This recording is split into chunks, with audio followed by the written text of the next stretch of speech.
remember that when things get rough, you can always leave over there and come here to Sankofa Books and sit down and relax. Because this is the liberation space and the liberation zone.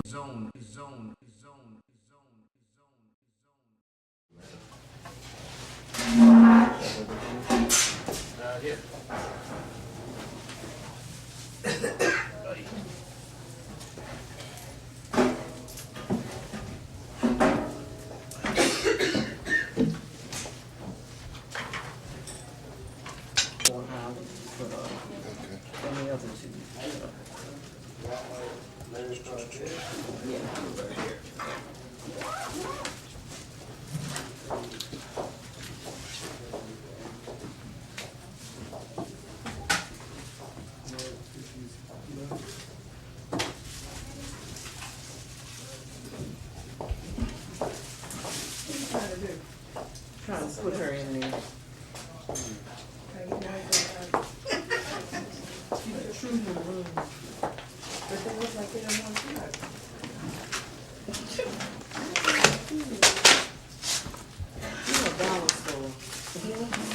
That's right. I got some. But this one.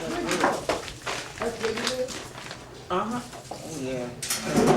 Bunch of them. They have them out there where I am. I got a lot of them. Yeah, they have them on YouTube, but you can never park. Right there across from 13, between 13 and 14. But you can't park.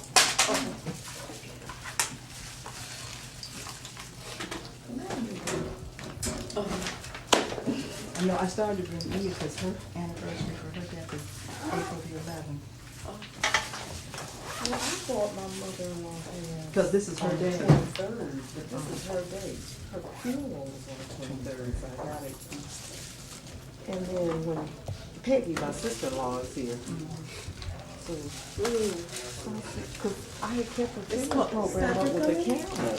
It's time for Christmas. And it disappeared today. No, he's not. No, because the baby's at home. Oh. Yeah. You still got the baby thing? Yeah. So they come back to me.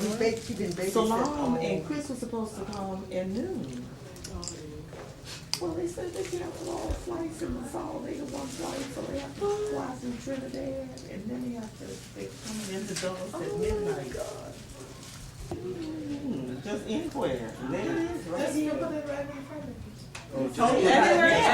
Anywhere you say Tony's not a spring chicken. He puts some up there. No, you didn't say that. You told me to carry and stand up throughout the program. Anyway, you energy filled the place. Don't brainwash me. I'm going to do The my brainwash.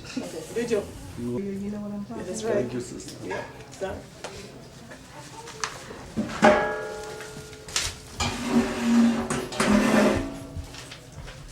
You can go get me something to drink. Thank you. Thank you. Thank you. Makes her drink.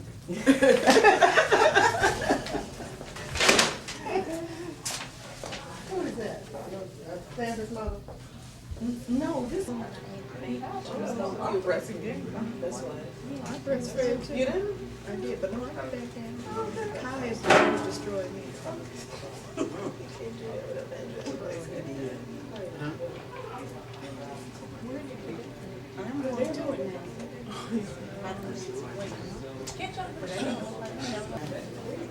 It's all one piece.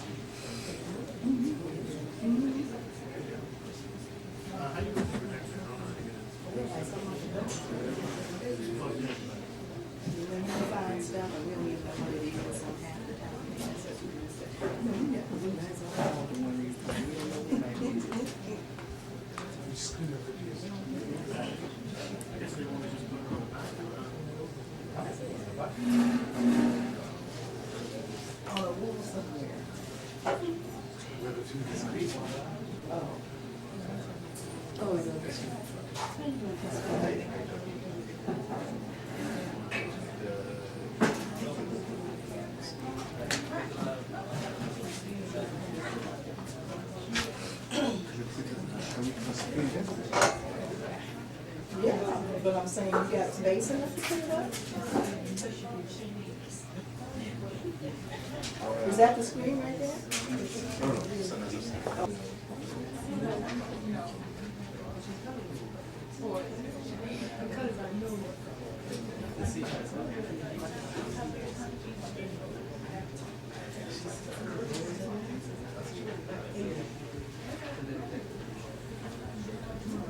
You can't see that. Indigo at the lake. Yeah.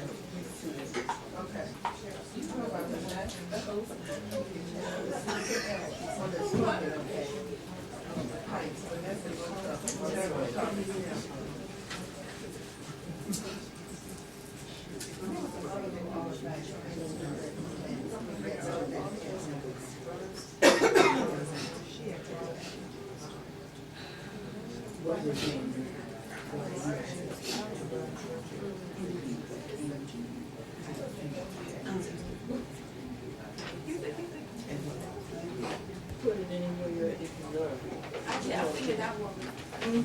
Over there? Yeah. That one? I would think so. Actually, that might be good. That would be good. That would be Maybe, good. yeah. But it- Set it up. He was sitting right here. Oh, he was sitting here. He was just gonna get the screen, is it? Oh, maybe he's sitting, okay. Untitled Chapter.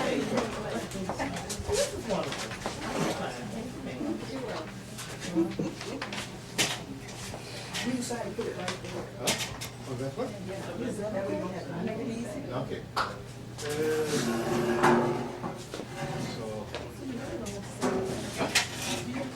You can't just do it on the wall. On the what? I was saying that. Yeah. Yeah, you don't have to say anything. Yeah.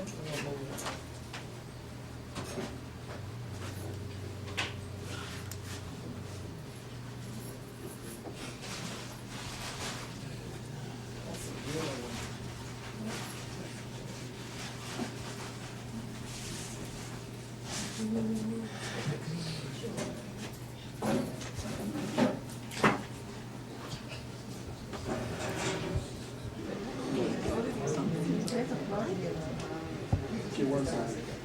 That's what I said. That's the telephone.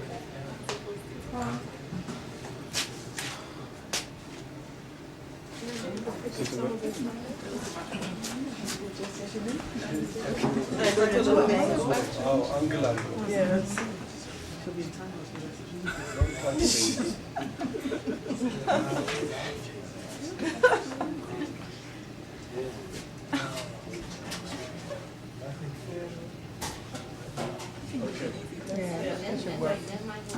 Yeah.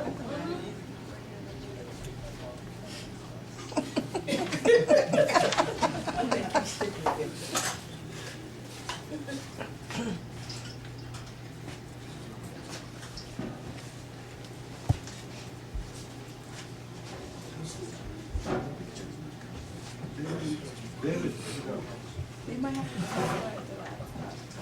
Right, because it's been sitting. You know what I'm saying is sometimes you have to reboot it with it already connected to that unless.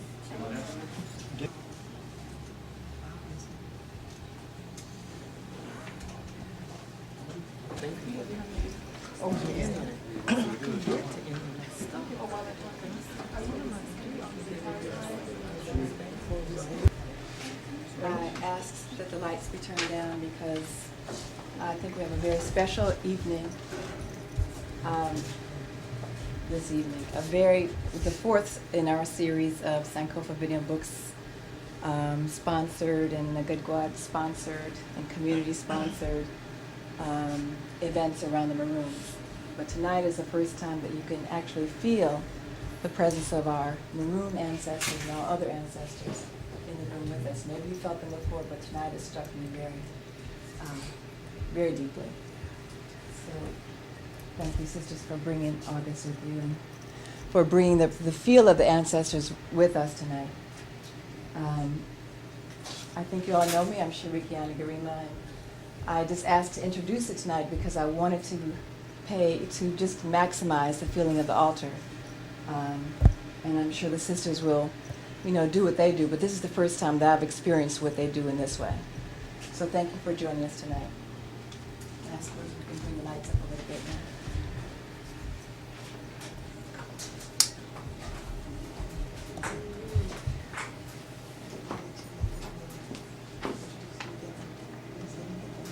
and working on a project you've seen before is Catherine Johns, who will give us a sense of the breadth of what we're trying to do here. Welcome. I'm just going to say a few things about the events in our Maroon Journey series that have happened before and the events that are to come. We started on February 25th, that Friday night, with an evening of spoken word poetry. And the following week, on March 5th, we had a session called Maroonism and Jazz. And I've been informed that on May 14th, we're going to have a follow-up to that session, which will be called the Drum, Jazz, and Maroonage.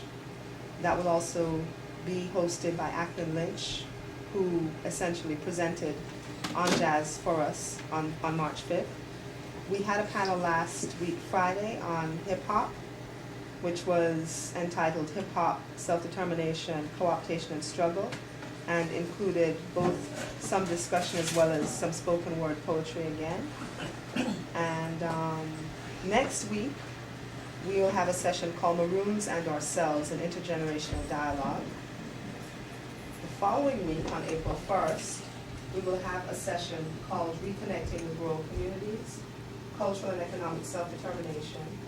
And at that session, myself and my sister will do a presentation on a small community in Woodside in St. Mary in Jamaica, which is doing really interesting things. There will also be a representative from the Charlestown Maroon community from the Blue Mountains in Jamaica, a man named Frank Lumsden, who's also going to bring some of his artwork. So he will be there on April 1st. Then on April 9th, Kathleen Cleaver will be with us, and she'll do a presentation called Fugitive Communities, Guerrilla Warfare, the Black Seminoles and the Maroon Legacy.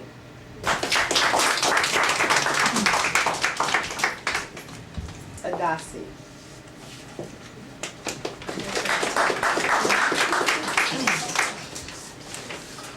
Good evening, everyone. We are the ADACI sisters, and ADACI stands for the African Diaspora Commemoration Institute. And you see primarily one of the things that we do. We build altars for our ancestors, but we're going to explain that by trying to begin in the present so that we can show that what we're doing and what we're involved in is actually an extension of Maroon activity. And then we will go backward into history to try to bring the sense of Maroonage in. So we had asked Sister Kubibi Sahimba if she would come, because she was one of the sisters who had the ancestors basically touched her in a certain way. And she asked us to come and build an ancestor altar for her. Now, I would like to say before we go any further that each time we build an ancestor altar, we have never built two of the same. And what we were trying to here was to show you pictures of some of the previous altars that we have done. The altars are specific to the occasion, and usually one of us, we have one sister who is not here with us this evening, who is an artist, and she visualizes them from the perspective of artistry. I visualize it from the spiritual perspective, because usually I will pray and try to talk to the ancestors first and get a sense of what image they want us to portray so that we bring the sense of them to us and with us and around us. So later on, I will explain some of the images that we have placed upon this altar for you to sense and feel, and to try to help to recreate the sense of our Maroon ancestors, because we have quite a few little things on the altar that have come from Maroon communities. Okay. So I would like to ask my sister Kabibi if she would come forth now and talk a little bit, especially about the altar that we did for reparations, the annual reparations activity. Greetings, everyone. I am Kabibi Tahimba, and I'm with the DC chapter of the National Coalition of Blacks for Reparations in America. If I tell you that the reparations movement is about a check, you would not want to spend your energy and time on it, because the first thing that would come to mind is that this white boy ain't going to give us a dime. But if I convince you that we are doing this for our ancestors, if I convince you that we are giving voice to our ancestors who were beaten to death, who were hung and boiled and brutalized in ways that we can't even imagine, then it takes on another meaning.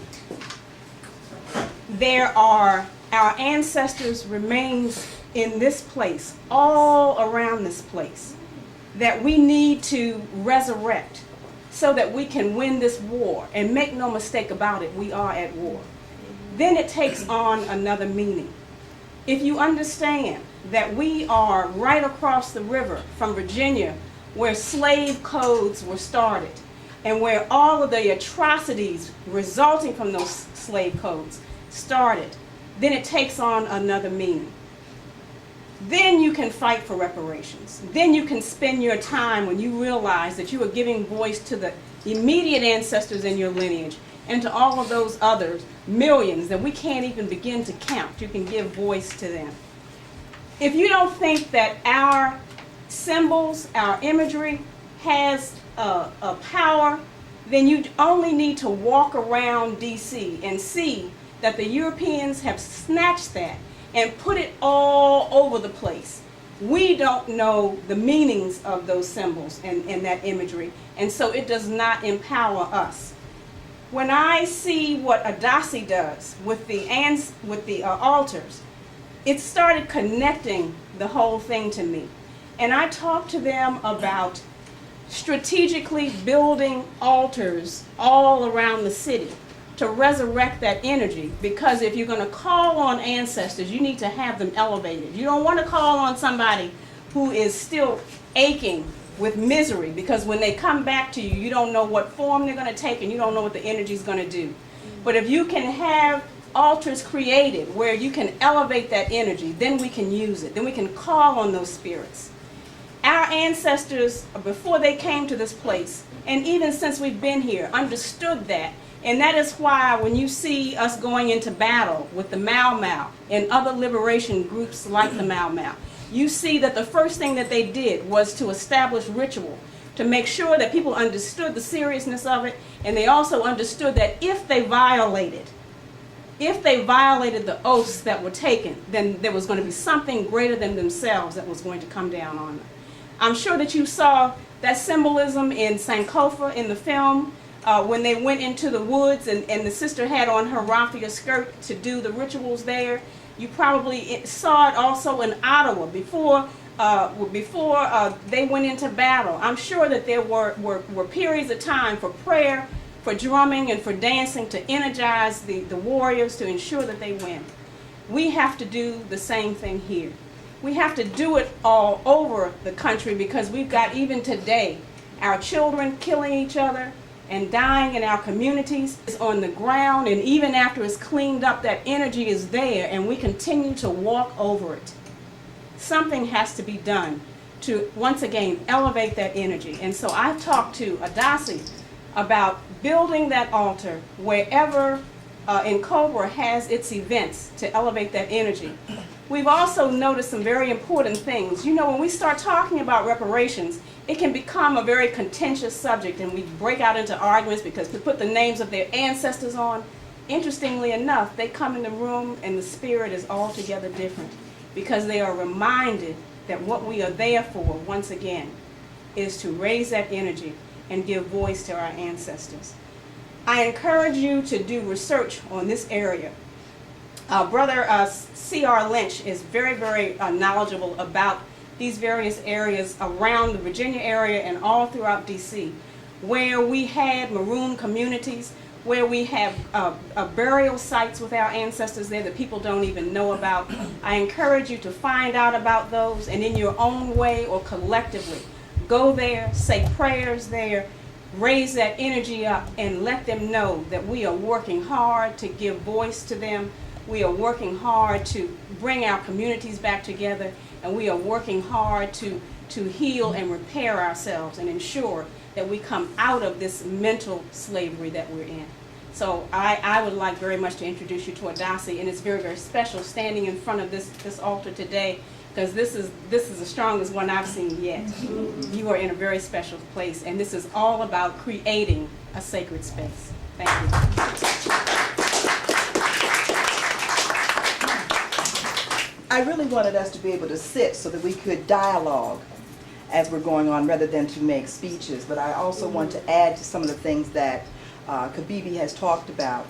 When she asked us to do the altar for the annual reparations conference, I had some thought, and then what happened is things just happened spontaneously. She and I kind of felt the vibration and the energy, so instead of building one altar, we built an altar each day, basically. We built a different one, whatever the spirit of the ancestors were. And it was at Howard University, so when she's talking about coming up the stairs, we built it on that landing upstairs when you come into the Blackburn Center.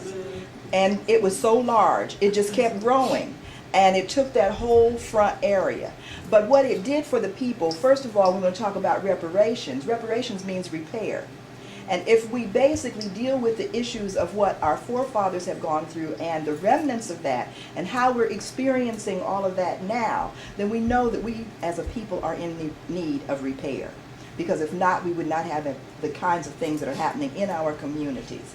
So we need to repair ourselves in all different kinds of ways. And as she had started talking, I wanted her to say something because we're trying to make it be real for you and not distant.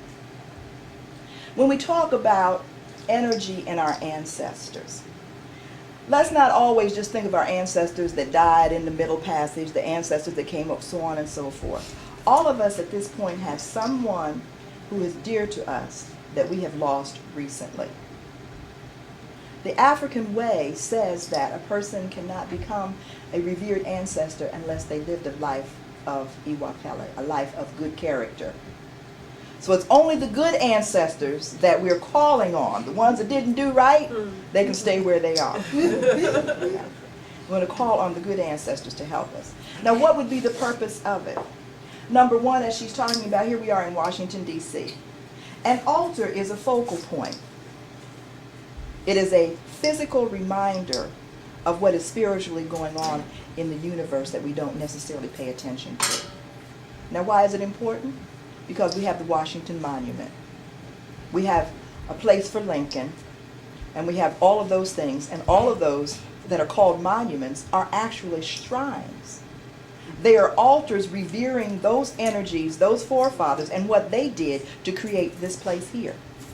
And we recognize them, we go visit them, which is paying homage to them. We do all of those things, and we leave our own out. So therefore, we can't utilize the energy that is still here. Now, all of us have had basic biology, physics, or whatever, right? So we know that energy never dies at what? It's transformed. That's the African understanding of life. That no one dies and is separated totally because all life is energy. So what happens when you die is when the energy comes out of your body, right? But the energy is still there somewhere in the universe. And what I'm talking about is, you know how when someone has strong cologne on and they walk out of the room or they walk past you, you can still smell it, right? You can walk in the room after they've been there and they've left and it's still there. Their energy. Because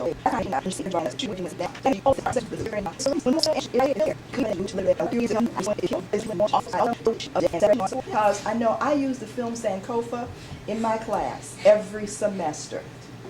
And every semester there are points in that film that everybody cries, and they cry out vocally. They don't just whimper to themselves. Because the film touches things that we have left and that is, latent, that we don't even know that's there. But it causes us to emote, it causes us to remember, it causes us to deal with things that we haven't dealt with before. So that's what our organization is trying to do, to try to connect us with our strength, with our energy. If our ancestors are the ones we're calling on, are the good ones, they're the ones that made it to the hills. They're the ones that survived so that we could exist. So why not draw up on their good, their positive energy to help us to move where we have to go as a people, to help us to determine I'm a historian, so-called, by trade, one of the things that I do.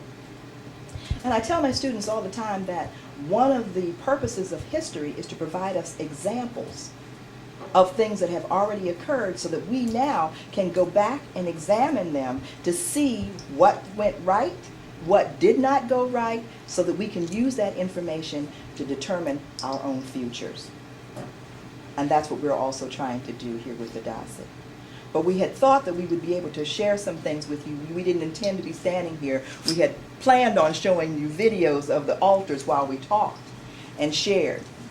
So anyway, what happened with us at the reparations conference, as I had said, and as Sister Kabibi had said, it changed the energy of everybody who was there, because we had about 25 different ideologies at the conference in terms of how we should approach the issue of repairing ourselves as a people. But for a change, because this physical image was there and they had to pass it before they went to their meetings, the arguments ceased and people were able to communicate and to come together even if they differed in approach. We also ended up, as she's saying, visit Virginia. What did we do? We looked, this whole area, right here in Foggy Bottom, all throughout DC, were places in which our ancestors were sold on the auction blocks. And this also was part of the Underground Railroad. So we did the research and we identified a place in Virginia, in Arlington, that most of you all don't know about, but it is a park now that has been commemorated to our ancestors. That was part of the Underground Railroad. Well, we went there, everybody with all the different ideologies, and we opened a session on that Sunday morning at sunrise, and we built an altar outside. And we took a walk through the area. And the energy of the ancestors, I have to say, is there because many people ended up being possessed spiritually. You all go to church, you know how folk get happy and all this, that, and the other. The ancestors came through them regardless of religious persuasion. So we had Muslims who were touched, we had Christians, we had traditionalists, and we had folks who didn't have any background. We also did I can't think of what you call it, but one of the young men who was with us used to do these things, and he had dressed as an ancestor and had chains and things around him, and he jumped out of the bushes, and when he did that and people saw him, they just started to cry and everything else, because they understood for the first time what they were fighting for was real. They could feel it, as opposed to it being a theoretical something or another. They were touched by it. So that's part of what we are trying to do in terms of connecting the various things. All of us, in terms of coming into ADACI as an organization, we have to say that the ancestors have held us here, because we all came for different reasons, and we have ended up staying whether we wanted to or not as part of the organization, because for the most part there's 7 women and all of us are strong and independent black women, and we all have our own vocations and so on and so forth, but the organization has brought us together. We don't have a president, we don't have a secretary, we do have a treasurer. Why? Because we're trying to work on African consensus, and since we're all strong, nobody can be the head. We all have to work together, and that's basically what we have ended up doing. So you want to go next? Okay. Paula Coleman, attorney at law, Sister Badassi.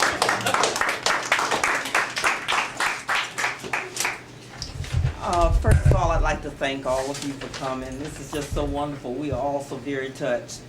Then I'd like to thank Holly and Sharikiana. These are the two most wonderful people you could ever meet.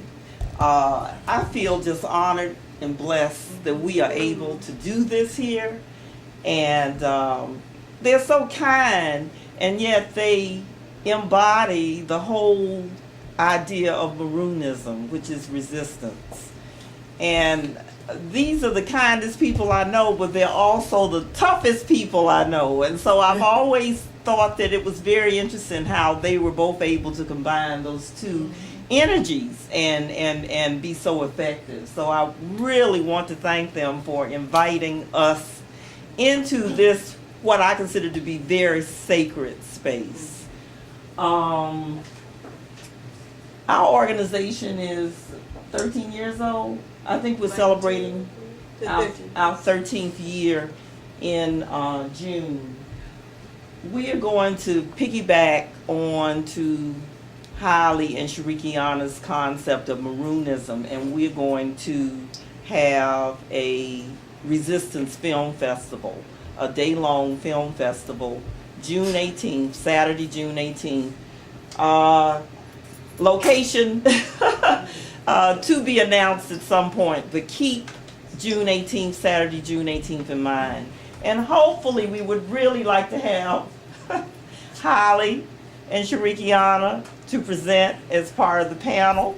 So hopefully that's a date that you all can carve out for us as well. We've already talked to Ackland too. How I came, the whole altar concept was something that I wasn't really into when I first started ADACI. I mean, when we first organized ADACI, I would see Tendai and Wangaza and Eureka build these altars, and I would be like, oh, what's that about? You know, that's just some hoodoo voodoo stuff. It doesn't really mean anything. I'm a spiritual person, but as far as actual ritual, I had never been engaged in that, never been involved in that. I'm a lawyer, so you know you're into being real and mean and all that kind of stuff. So that was sort of my orientation and my mentality. But eventually, I started helping to, Tendai said, well, the least you can do is fold up the fabric or, you know, help us take the altar down. So I would, I started helping to dismantle the altar after we had built it up. And I realized that it was a very healing process, that it was a very calming process, that when I finished, I felt like I was floating. I felt very comfortable, and my father had come to me and all of my other ancestors had come and talked to me as I was taking the altar down. So I said, oh gee, there must be something to this. So at that point, I really began to help not put the altar together, because I'm not artistic in that sense, but I would think about it. As Tendai says, she prays on it. I would think about the concept, and I would say, gee, I can come up with some ideas. I began to create and become innovative, and that's something that I never ever thought that I had. So when you deal with these altars, you begin to find things within yourself, and the altars will draw those things out of you, and you become a different person, and you begin to see that there are other aspects of you that have never been explored, because the ancestors know how to guide you, and they know what they're doing for you. And that's the truth. That is the honest to God truth. Something else about the altars as well. The ancestors are real tricky, and they put a lot of challenges in your way. Whenever we try and build an altar, we always say we're going to meet at a certain time. Something always happens, in the phone call start. I can't get there. I got to do this. I'm not feeling too well. So and so and so. Car broke down, flat tire, baby, grandkids, etc., etc., etc. But what happens is that we always end up arriving at the same time. It just always works out like that. It worked out like that tonight, where everybody was supposed to get here at 5, and everybody arrived at the same time at 6 o'clock. So this is just the way that the ancestors work and the way that the energies work. Also, they will put a lot of challenges, other challenges. You saw how it took forever to put up the screen and figure out where we were going to set up the laptop, and it's not working. Still not working. Well, the ancestors put those kind of challenges, and you just move on. You saw us laughing up here, because this is just something that happens with the ADACI all the time. This is also something that happened with Maroons all the time. They made plans. Sometimes the plans didn't work out, but they continued to press and press and plan, and they resisted, and they resisted well and ably so. So I'm not going to say anything else. This is all I have to say. At some point, we're going to invite you all up to the altar so you can write the names of your ancestors, drop pennies, dollars, whatever, say something, pick up a piece of fruit, put it someplace else that you'd like the fruit to go, and whatever, because the altar is very active. The ancestors want you to interact with them as well, and this is part of what we do. If you have any questions about this is not mysticism, so if you have any questions about what we've done, why we have certain things there, I see this as a resistance altar, but I also see the Maroons as having to do things to survive. Because once you fight and you win, you still have to find a way to feed your people, to clothe your people, to build shelter. And the altar is also brown because the survival was in the forest, in the woods. So we're dealing with the natural elements. We're dealing with nature. So if you have any questions about it, we'd be happy to just answer any questions that you have. I'm not quite sure when Tendai wants people to come up. Oh, I was supposed to get up here and talk about ADACI. Forgive me. The organization is called the African Diaspora Ancestral Commemoration Institute. And let me read the purpose. It's not going to take a long time.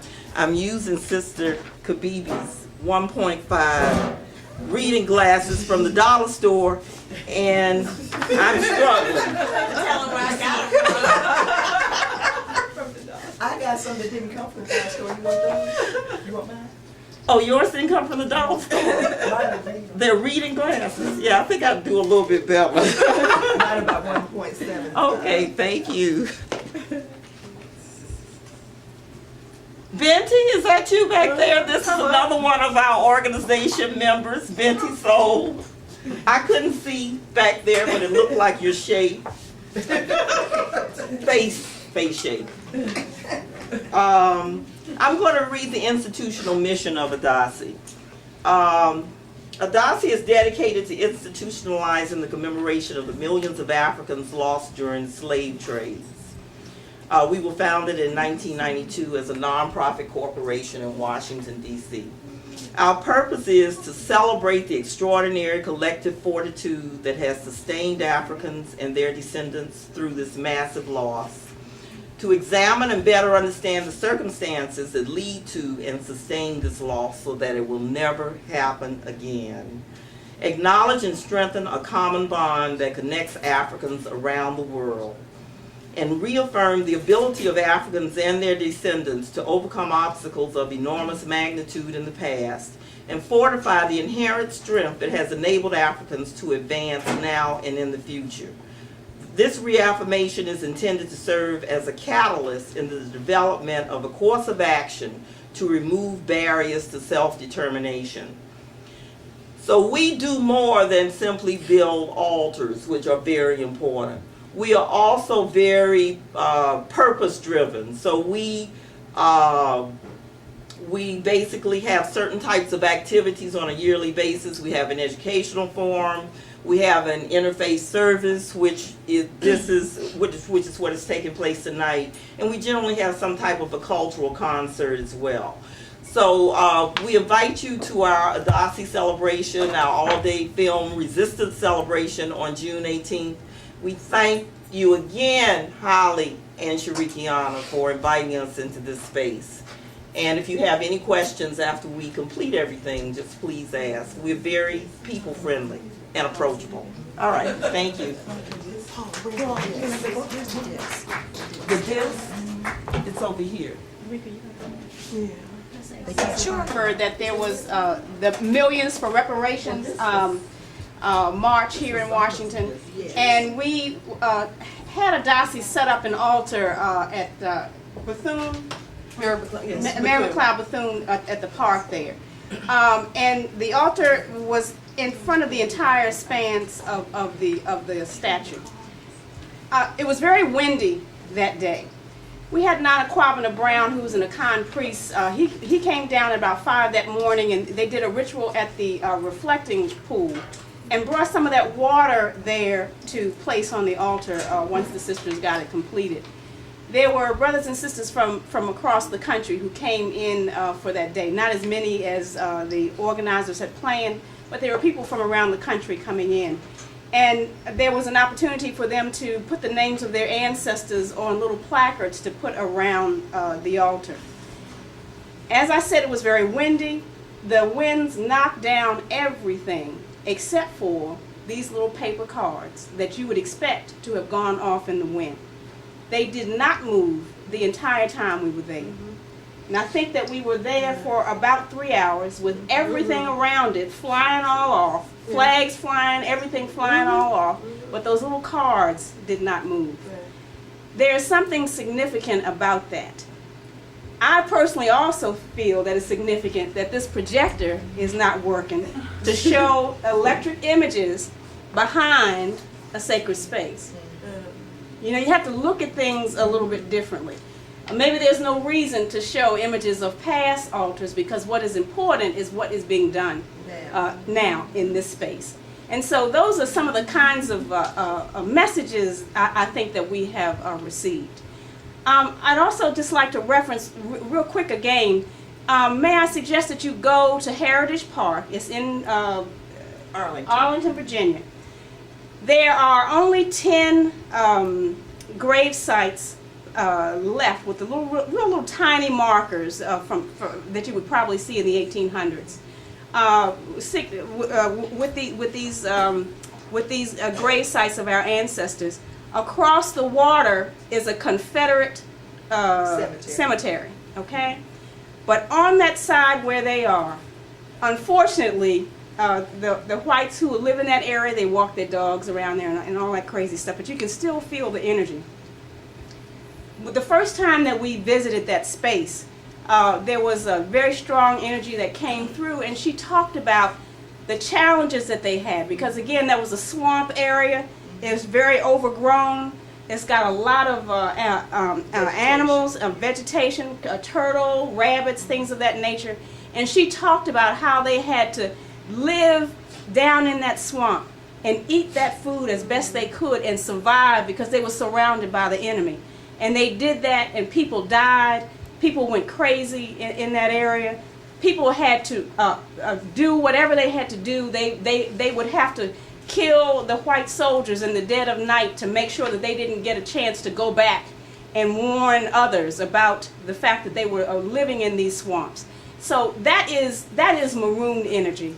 That is what we are talking about. And if we can understand that strong desire to survive and be free, and incorporate that in our daily lives, then we can accomplish a tremendous amount, and particularly if we work as a collective.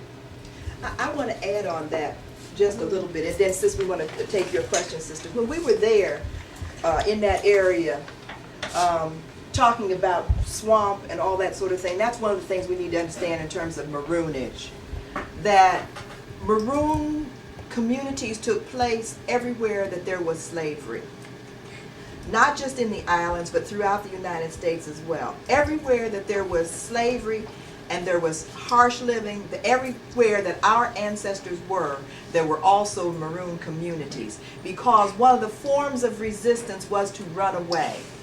And to run away, and if you can stop and think about how they ran away, oftentimes only with what they had on. Think about Sankofa and the runaway wanting her baby to be born in a free area. I did some research on the Maroons. My first thought was, when I was reading most of the work, was that our ancestors ran away because they wanted to be free, that they wanted to be out of bondage and so on and so forth, but that was only one reason why they ran away. My research also showed that another reason why they ran away was because they wanted to have life. They wanted to live, and the life that they wanted to have was their former life. So they were not trying to recreate the United States. They were not trying to recreate Europe when they ran away. When they formed these communities, they were recreating the Africa that they came from. So they were bringing everything into it that they knew. And one of the first things that they did was to build a shrine in that area. When they first found a spot in the swamp, in the hills, in the forest, they lived in the worst of conditions because it's the only way they would not be found.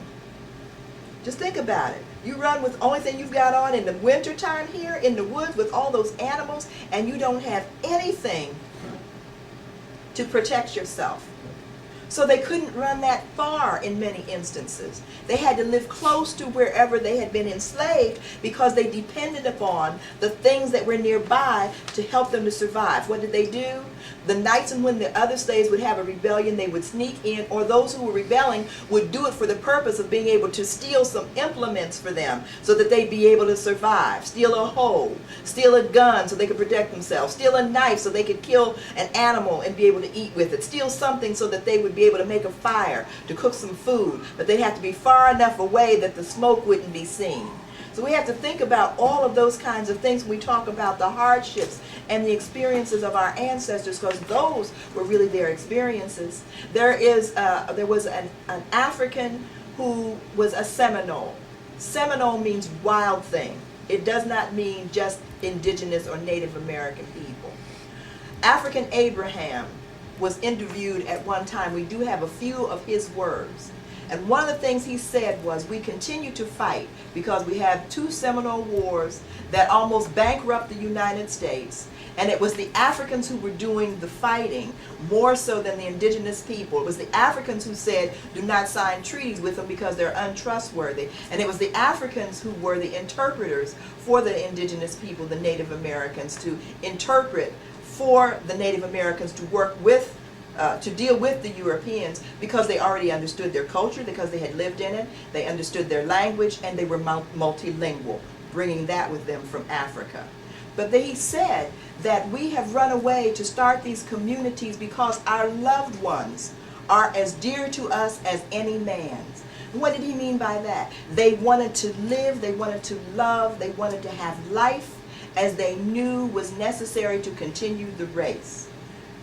And they wanted to have it in a place where people would be able to be self-determining, and they were willing to risk whatever it cost in order to do so. So if that is the strength from which we come, then how is it that we cannot be in a better position in terms of being more self-determining for ourselves? Now I'll let my sister, I see you know how it gets carried away. Oh, Simply wanted to Go ask, ahead. is Heritage Park the name of the park that was mentioned earlier? Yes, it is. Okay. Yes, it is. It's in Arlen. It's off of Duke Street, where the whatever mall, what is it, Landover Mall? So Landmark Mall. So just keep straight back there. Off of Holloway or Holiday Street, something like Yeah, that. something Holland or something like that. But you can look. That's Alexandria. Alexandria. Okay. You can look it up on the internet. And I strongly encourage you to go there. Strongly encourage you. And to be when you walk through, be quiet and just listen, so that you can hear. The voice of the ancestors is not necessarily an audible sound. Sometimes it's a knowing. You all of a sudden, you understand something. Sometimes it's just a feeling that you get in your heart. It's not necessarily a sound. So when we talk about the voice of the ancestors, it comes in all different ways.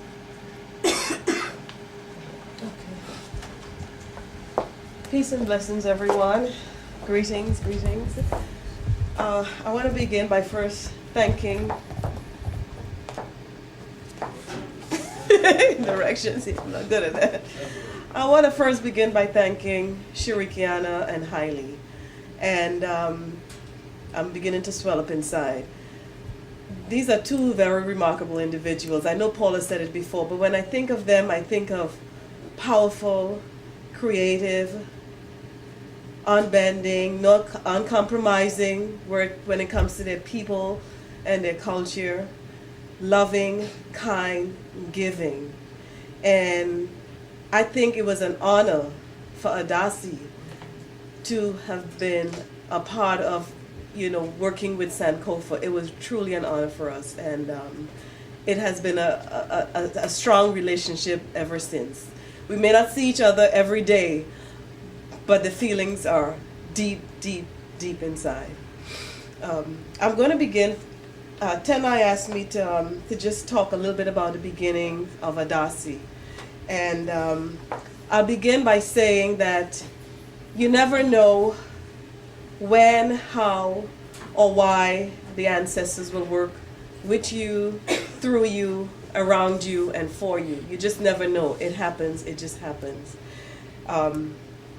in 1992, Josephine Jai, Mrs. Josephine Jai, who is the curator of the Glory Island Museum from Senegal, visited Washington, D.C. under the auspices of Oya Odulidum Olufumi.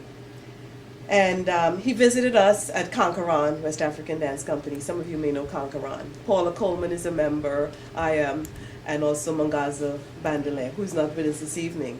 And so he started talking, and of course Margaret Davis. And so he started talking about the museum and what it represented for all of us. And so I asked him the question, is there a day of commemoration for us in Senegal? Is there any celebration? Is there anything for us at all? And he said, well, no. So I asked, well, why? And he said, well, I don't know. And so, and I'm thinking the way the ancestors work, knowing how they work and knowing how they work through us and through ADACI, they probably felt it was time to bring it to the source because nothing was done on the continent. So now it was time for us to do what we needed to do for us, for our own healing.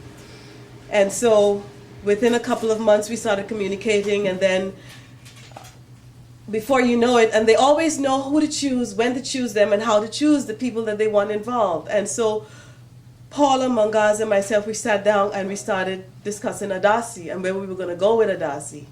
And a lot of remarkable things happened within the first couple of months. We went up to New York. We had several visits with Dr. Clark, Dr. John Henry Clark, our ancestor. And he was our senior advisor. We discussed what we wanted to do with ADACI, what form it should take on, and how we should present it. And within a couple of months, I would say within 6 months, we had the first annual commemoration. And I want to say to you that,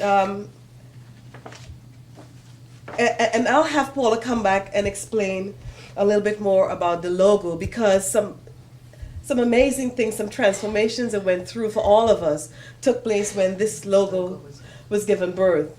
And I'm a little, drifting in and out because it's a combination of vitamin C and Benadryl with the cold right now, so bear with me. But for the first annual commemoration, which took place in June, these were the highlights. These were the scholars, the politicians, the creative artists who came and participated in ADACI. We had no money. We had no money at all. We got the auditorium at UDC. We had no money. Dr. Clark came. We called all of these scholars, and they all said, yes, we are coming. They didn't charge anything. Dr. John Henry Clark, Dr. Joseph Harris, Dr. Sterling Stuckey, Dr. Tony Martin, our ancestor, Dr. Jacob Carruthers. We had the spiritual ceremony, and the whole commemoration took place in 2 days, a Saturday and a Sunday. And then we had Ansia Opari with the Akan community, Oya Odulidum Olufumi, and the Yoruba priestess who brought Mr. Njai to us. Archbishop Stallings, Prince Asiel Ben Israel from the Hebrew community, Dr. Abdul Ali Muhammad, Reverend Willie Wilson. For the cultural ceremony, we had Katia Stitt, Jima Kuyate, another of our ancestors, Mamadi Nayasuma and 2000 Black, the African Heritage Dancers and Drummers, Kweli Smith, Uprising, Kupigama Nkuma, the African Warriors, Conqueron West African Dance Company. We had no money. All of this came together in about 6 months. We also hosted commemoration activities in Senegal with the Maroons community in Jamaica, in Trinidad, in Barbados, in Brazil. The connections were just there. The ancestors were just working.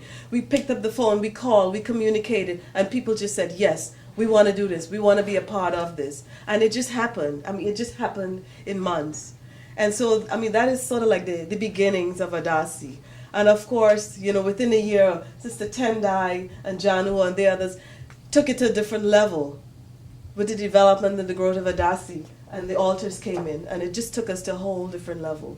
So those were the humble beginnings of ADACI, and I wanted to just have Paula come by and talk a little bit about the logo, because it's a powerful logo. And I'm drifting off right now. But I'm so happy that you're here, and we're here to answer any questions. Thank you. Do you have the cards? Yeah. I have to look about that. Okay, yeah. All of you all have to help me because I don't know if I remember all of the 9 symbols. This logo was created by Mary Greer Maduku, who I'm sure many of you know. She's a very well-known artist in the Washington, D.C. area. And it was collaborative. We went over to Mary's house and we talked sometimes for hours about what we felt and what we wanted to have in our logo. And this logo, I think, is very, very powerful. There are 9 primary symbols in the logo, and when you all come up, you'll be able to see it more closely. You know, ADACI is collaborative, so all of us saw about 1,000 things that we wanted in this logo, and we almost drove Mary crazy because she kept trying to satisfy us. Oh, we wanted an African house, we wanted a church, we wanted a mosque, we wanted just everything that represented Africans in the diaspora. We just wanted a symbol for all of that. And eventually Mary said, I talked to the ancestors too. And they said, you want too much in this logo. She said, I think I understand what you want, and I'm going to give you something. Trust me to know that what I give you is what you're supposed to have. So the logo, first and foremost, is in the shape of a calabash. And because it was a women's organization, but we love our men, and our men always help us, and we've got brothers who just are with us all the time. But it is a women's organization, and the calabash, of course, represents the woman, the female, the roundness, the womb. So we saw the ancestors as basically being enshrined in the calabash, but holding us up. Holding the living up, basically. So we saw hands. So the waters, the ancestors in the waters, we saw the waves as being represented by their hands. That their hands are continuing to push us up, even out of those murky waters. That their hands are holding us up within the calabash. So if you look at the framed print there, you'll be able to see the hands more clearly. And then this is a pair of larger hands, which of course is holding up the slave ship, the image of the slave ship that all of us know about here. Then we have the image of the reliquary, the Kotu reliquary guardian figure. We have one on the altar. We always include one on the altar. In the basket here, the Kotu reliquary guardian figure is a figure that was used it sat on top of the bones of ancestors. And it was like a headstone. It was like a tombstone in our cemetery. So we have the reliquary guardian figure. We also have the Ankh, which is represented in the altar here. And of course, we all know that the Ankh is the Commission symbol for life. We also have the Aquaba figure, which is a Ghanaian figure that represents fertility. You know, people call them the Aquaba dolls, and these are the wooden dolls that are carved for females, and they wear them tied to their backs in order to ensure that their child will be healthy and beautiful. So we have the Aquaba figure as well. So all of these figures that we have here represent life. Even the hands that are coming out of the water, even the slave ship, because those folk allowed us to live, and they survived. I can't even imagine what they went through as far as the horrors that they endured in order to make sure that they had survivors in this land. We also have the Sunrays, which you probably can't see too well in this figure, but which are represented here. And I think I've talked about 9 symbols. Yeah, let me say one more thing. Mhm. The reliquary figure is also protection. It protects. It protects the ancestors. And if you notice that in the middle of that lozenge right there, I don't know if she meant that, but it looks like an eye. Oh, The you know Egyptian what? eye. Yeah, it does. With protection also. She probably did. Yes. Mary is very, very knowledgeable and very spiritual as well, and she probably did. And believe it or not, this is the first time I've noticed that. So I'm quite sure that she intended that to be the eye. So I think I talked about 9 symbols. I'm not quite sure, but anyway, we also have note cards that we sell as part of our nonprofit activities. We're going to leave some with Holly and Sharikiana so they can sell them as well if you'll carry them. But we also have note cards as well with this logo. They're raised print. They're really very, very beautiful. And on the back of the note cards, the 9 symbols are explained on the back as well. And if you have any questions, you can talk to me a little bit afterwards, or if you have any questions now. Does anybody have any questions about the logo? Okay. Oh. Oh, let me show you. He's sitting on my shrine. This would be in-housed or kept with the family shrine, the extended family shrine. And it represents a person's personal achievement. And it has, if you look at that, you'll see he has certain personal things involved in this, incorporated in the shrine. He has a watch, a key, beads, and if you notice from the picture, he also has a pipe, which is mostly, you see in most of these types of shrines. So you can have a shrine also, and you do have shrines, you just don't know it. You have pictures of your ancestors, you have jewelry of your ancestors, you have certain things. I carry, I have a little silver, what do you call it, case, and I have certain things in that case. My mother's hair is in there for one thing, my father's hair, and some other things. Somebody actually stole my purse, and I told the guard, they came into my office at work and stole my purse, and I told the guard, I said, you know, and my father was a powerful man. His name was George Washington. And his family came off the Washington plantation, Mount Vernon. Very powerful person. But anyway, if you go to the Museum of African Art down at the Smithsonian, this used to be one of the artifacts that they had there. It may be back, I think it may be out now. Is it out now? Okay, it's out now. And you need to go down there to see some of the other things that they have, and also the new collections that they have. And have a tour. Paul and I are tour guides. Not tour guides, we're docents. So you need to think about doing that. And they also have other programs down there too. And because we are black, we always do our tours and incorporate things, or, well, not things, but we also, when we have teenagers, we also relate African art to their personal lives. I had one tour, a fella had on had a special head, his hair was braided in a certain way, and you know how kids are, you know, they all, so I told him, I said, look, I said, see that hairstyle you have? That is the hairstyle of a king, so act that way. I said, because you do not come from a group of people, and your ancestors were not coming from the whorehouses, the, what do you call it, the insane asylums. They were not outcasts. You came from a group of people who were warriors and kings, so act that way. And he said, oh man, you're a king. I said, that's right.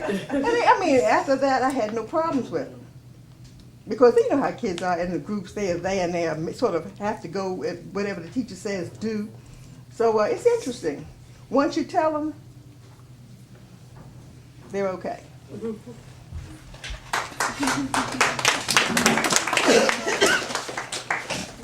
What Margaret had touched on is some of the activities that we do, because we normally have activities with young people. And for example, when Ballou High School, when they had shootings and whatnot, we went there and we did workshops in terms of communications and conflict resolution and so on and so forth.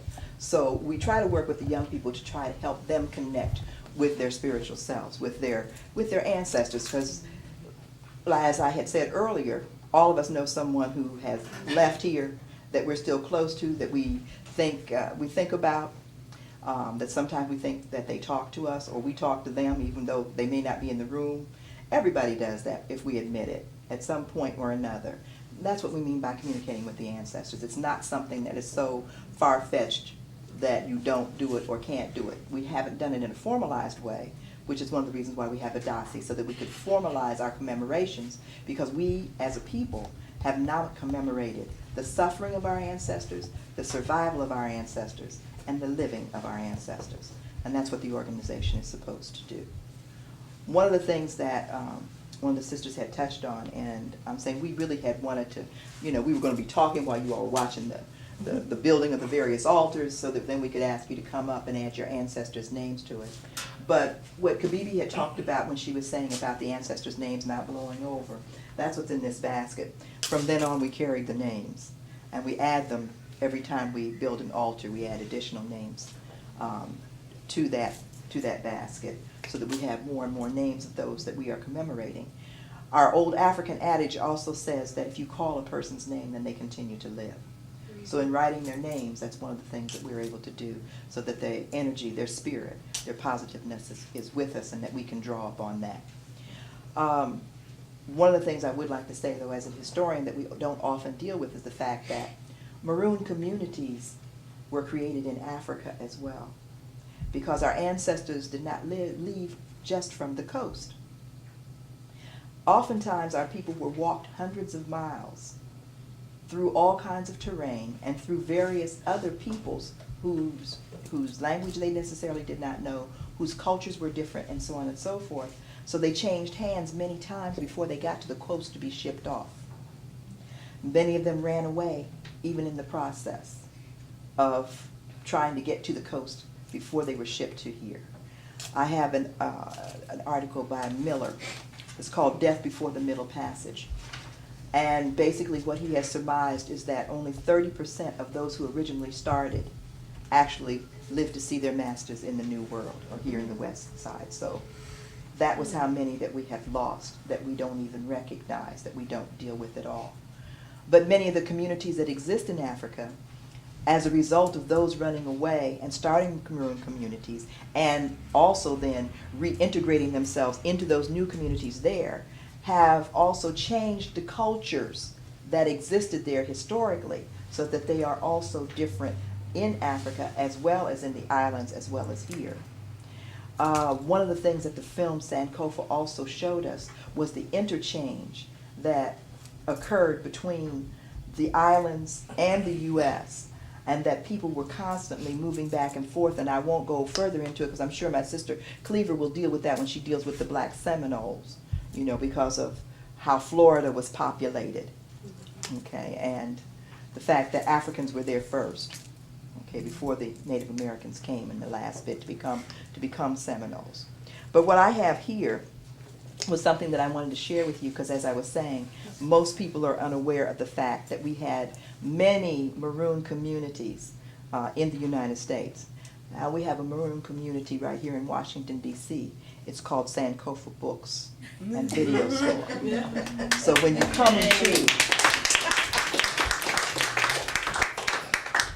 you come into this sacred space, then you know that you have entered a Maroon community where you can be free, where you can be independent, where you can be self-determining, and that is encouraged, not discouraged. So I want to share this with you. This came, Herbert Aptheker wrote this, Maroons Within the Present Limits of the United States, and it talks about just within this area of which you all know where the Dismal Swamp is? Northern Virginia. Okay, we have over 100 Maroon communities at any given time. As I had said, as long as people can run away. And if we can talk about Alexandria being that close, you see what I'm saying? The people had these communities, and what you can see is they were hiding, so they had to do all kinds of things, and they were that close. It's not that distant for us to think about it. So Maroonage is what? A place where Africans can be Africans. Maroonage is not some distant planet. It is right here. It is with us. We are Maroons by the mere fact that we are here looking at alternative ways of being ourselves, of ways in which we can affect our own independence, ways in which we can build lives the way that we want them to be, and so on and so forth. So, welcome to the Maroon community. And in so doing, since you all are newly inducted into the Maroon Society, one of the first things that I said that we always did was to pay homage to our ancestors, because we would have to be quiet and listen to find out what would be our next step. We would have to communicate with the ancestors and pray for guidance and direction so we would know what to do. Because remember, we're in a terrain we don't know. Okay, we've run away with nothing, so we're disoriented. We may even be alone. So how are we going to survive being by ourselves if we don't call upon that energy within us that is even stronger to help us to be able to get through all of that? So we have done the first thing, and we have made our shrine so that we can communicate with it. What was that film that the white guy did? He was on the seas, and remember, he found a basketball, and he drew a face on the basketball, and that became his friend, and he talked to it. I can't remember. I didn't see the whole thing. Tom Hanks, but I can't remember it. Castaway. But that's what he was doing. Okay? So what did he do? He took inanimate object and he made a shrine. He made that a friend that he could communicate with. And what did it help him do, though? Survive. Thank you. It helped him to survive. It helped to keep him sane. Okay? It helped to keep him focused, and so on and so forth. That's what he was doing. And that's all that this is doing. And that's what we're inviting you to do the same. So we'll ask you to come. Yes, I. You know, it's very interesting. Like the first thing Maroons would do, according to the facts we have now for the film, the first thing upon arriving where they have reached, the first thing they would do is build the shrine. And this is like, to me, it's like the modern manifestation. And I was trying to see, how did it all, start? For me, this is like the modern Maroon reflex. And how did it just first start? Because we are a spiritual people. So what do I mean by that? We are connected to life and death at the same time, because the African worldview is one that sees life as a circle, if we were to diagram it. So where it begins is where it ends, where it begins again. So there is life, there is birth, there is growth, there is maturity, there is death, there is birth, and so on and so forth. So to gain the energy of our ancestors, even now it's changing, but one used to bury one's ancestors in the house so that you would be able to utilize their energy even after they were gone. Now for us over here, it may sound gruesome, but if you understand the worldview is one that people are not dead. They are disconnected from their physical vessel. But the spirit which made them alive has just been released from the flesh, so that the spirit is still there, so that you can still pull or manifest that. What makes me alive is my spirit. And so when people connect, when a man and woman come together and they connect, they talk about the energy, they talk about what? Chemistry. That's spirit talking to spirit. That's spirit coming together.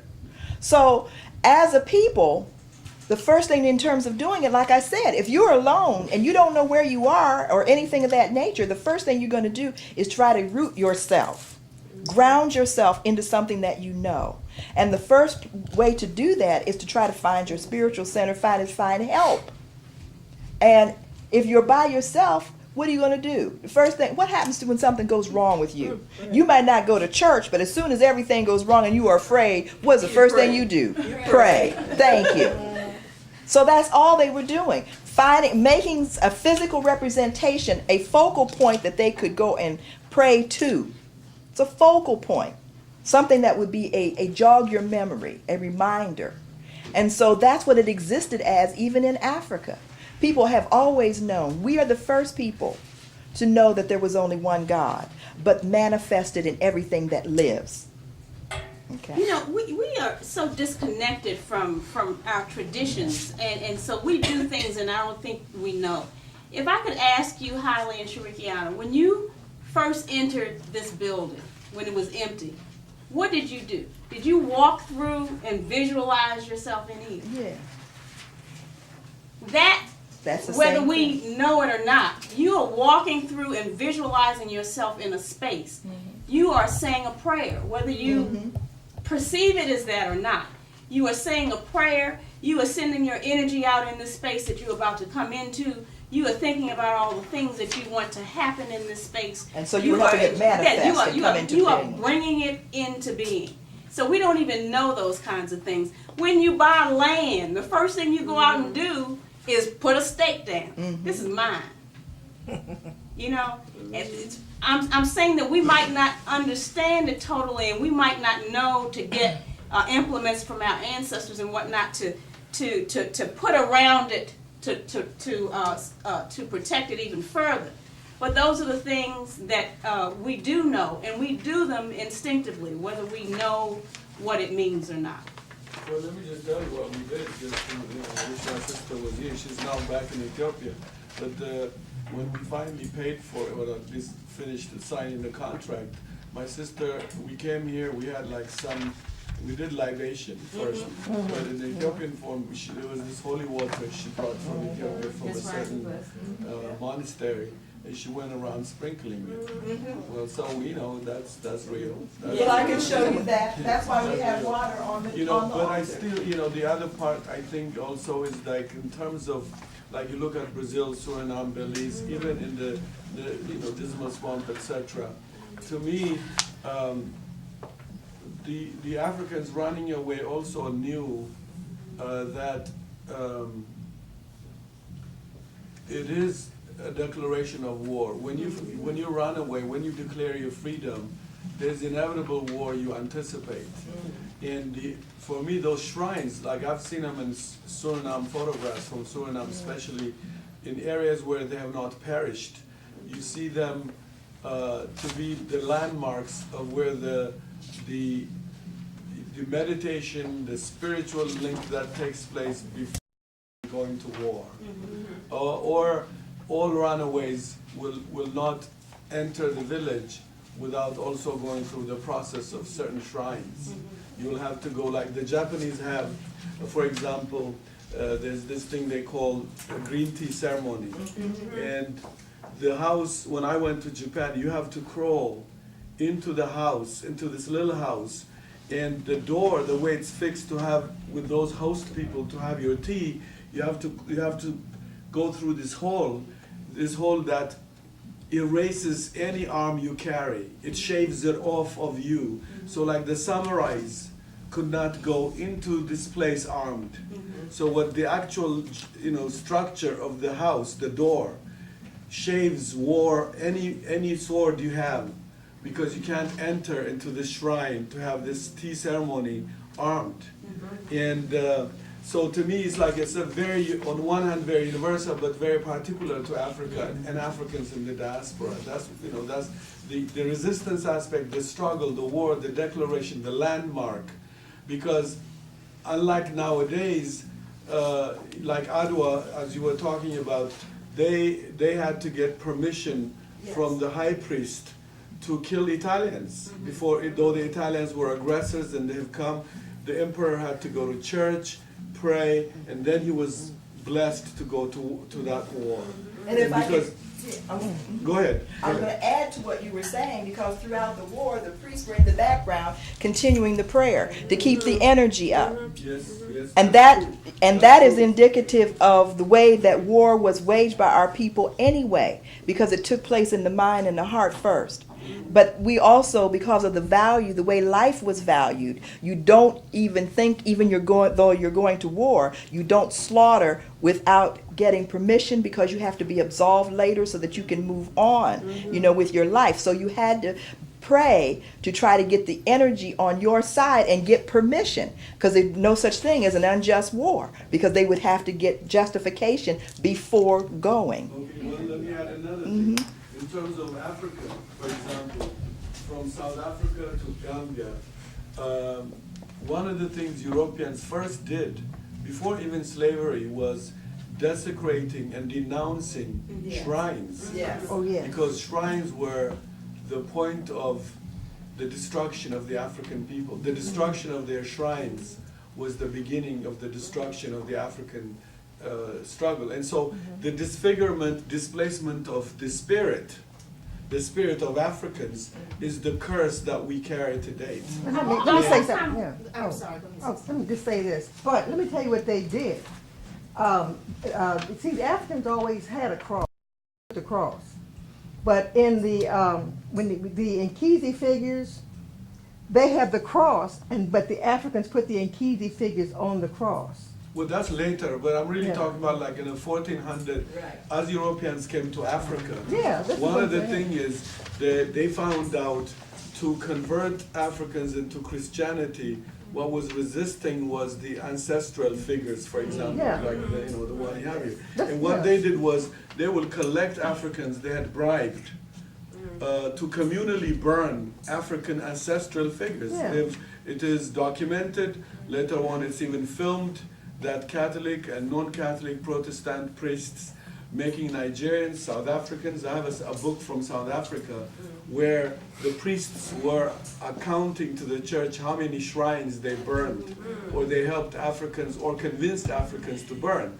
But I'm trying to say, the minute Africans collaborated in this kind of the destruction of their homes and refuges of ancestors, Africa became displaced. In terms of like total displacement. So when we look at black people from here to Brazil, the destabilization of the ancestors has a lot to do as a curse from the, for all the problems we have, not coming together, not being able to unite, not being able to have our own.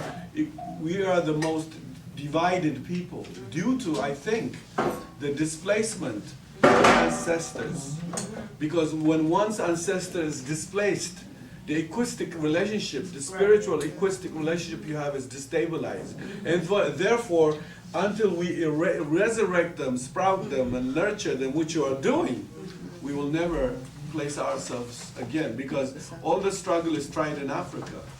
With banished spirits, South Africans came to power, Zimbabweans came to power, Angola, Guinea-Bissau, Angola, they came to power. They never paid attention to the spiritual aspect of what Africa has been disfigured, and therefore we inherit chaos. That's true. I just want to say that for the thing of it. I just want to say another thing. The sister who came from North Carolina, where? Durham. I mean, we should really ask her at the end, is it worth it? I mean, what brought her, or how did she come? I mean, to me, that far to come. And then I just want to say, I want to rise up, brother. This brother here is, his name is Eugene. He's here from South Africa. Okay, he's here with us. We're like, trying to help him shape a film he's doing. He's an independent filmmaker. But I was sitting here as you were putting together, and I said, it's amazing how he had to come. We had back and forth discussions. I tried to even take him to my shoot in Ethiopia. But he finally succeeded to come in a month that is so critical.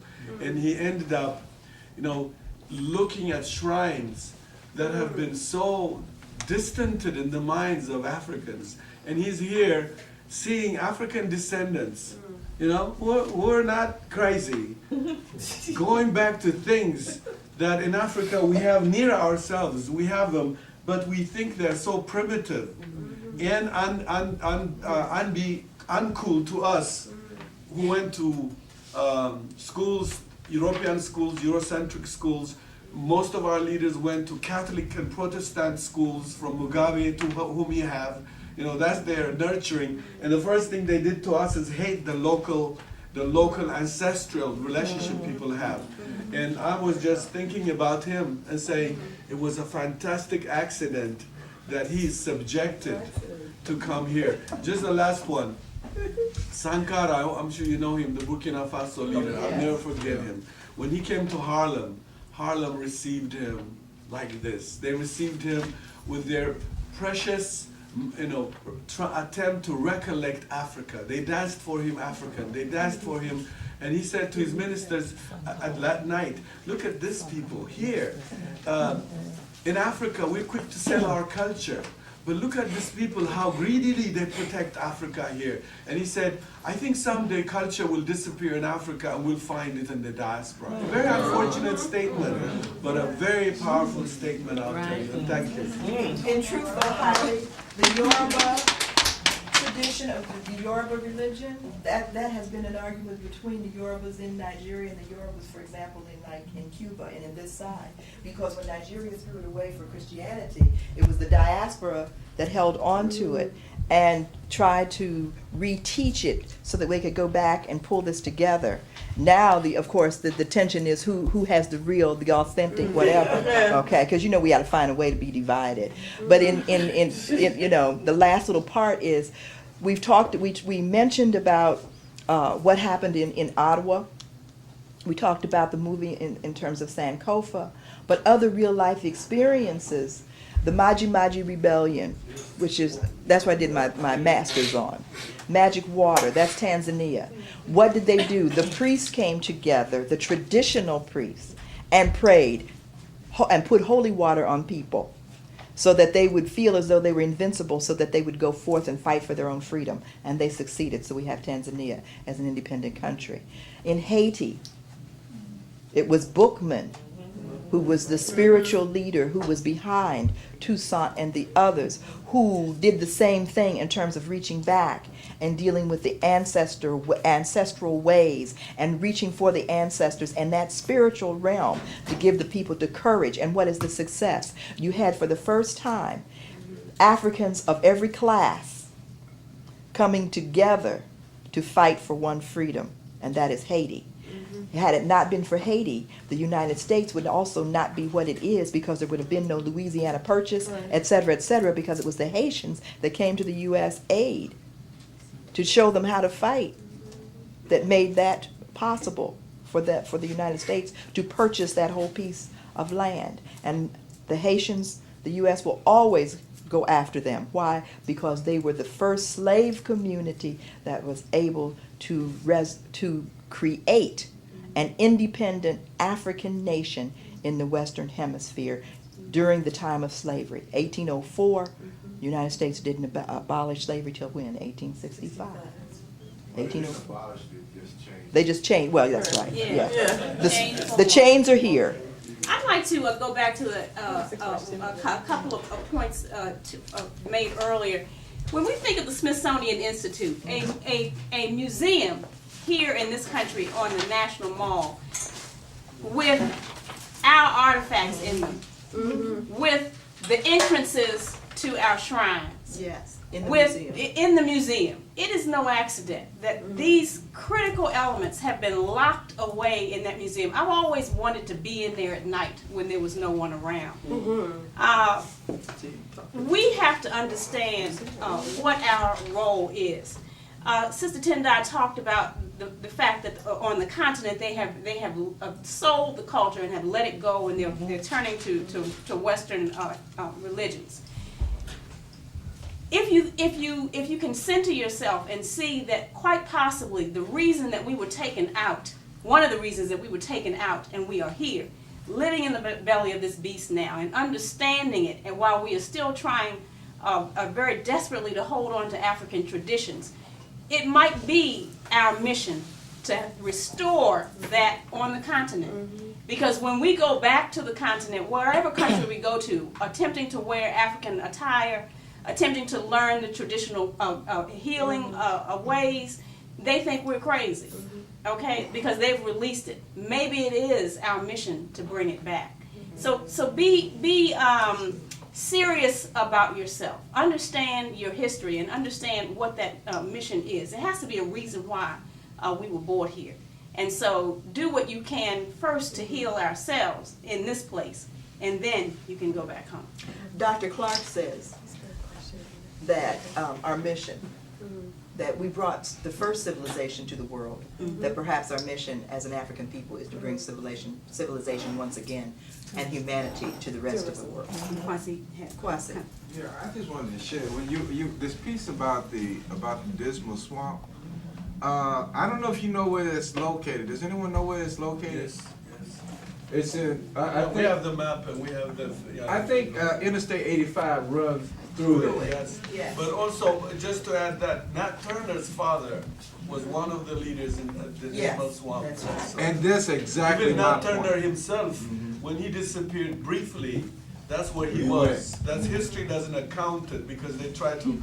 But when he disappeared, he had gone to the to the Maroons to consult his revolution. And people have always mystified that he saw this, that. But the concrete story is in unearthing the Dismal Swamp, you'll find the true history of Nat Turner. And I just want to share this. If you ever travel, I did a lot of travel, done a lot of work in the South, so I used to travel down there quite a bit. And I always take 85. If you ever, once you get past Petersburg, Yes. there's a long stretch of nothing. But me travel, when I travel through, I get this sense of it's just, I didn't know about Nat Turner's route, because I found his route and realized that was his route. And it connects to the Maroons. So you go down through that area. The spirit down there is very strong. It's so strong that there's nothing for miles there. I'm talking about at least 30, 40, 50 miles till you get to the Lake Gadsden. There's nothing. There's one town. After that, there's nothing. There's no exit, there's no nothing. Let me add something to what you said. I know a lot of people have things here, I don't want to monopolize. But let me tell you about what you just hit, sister, there. There's a movie called You Hide Me. It's very, I don't know where, I've been trying to look for it. And it's a film that talks about what is underneath the basement of the London Museum. And these are all the ancestors that have been robbed out of the continent of Africa. They are hidden in this basement. And the Ghanaian filmmaker made the film called You Hide Me. I've been looking for the film because it's one of the films we would have liked to show in time like this. But if you know people know where to find it, it's called You Hide Me. And Kwate is the name of the guy who made the film. But it's very important because what you're talking about, Smithsonian, all these donations that they're giving, white people are giving to these institutions, are all robbed artifacts. And the point here is German, the museum, the Dutches, all these people have these ancestral figures.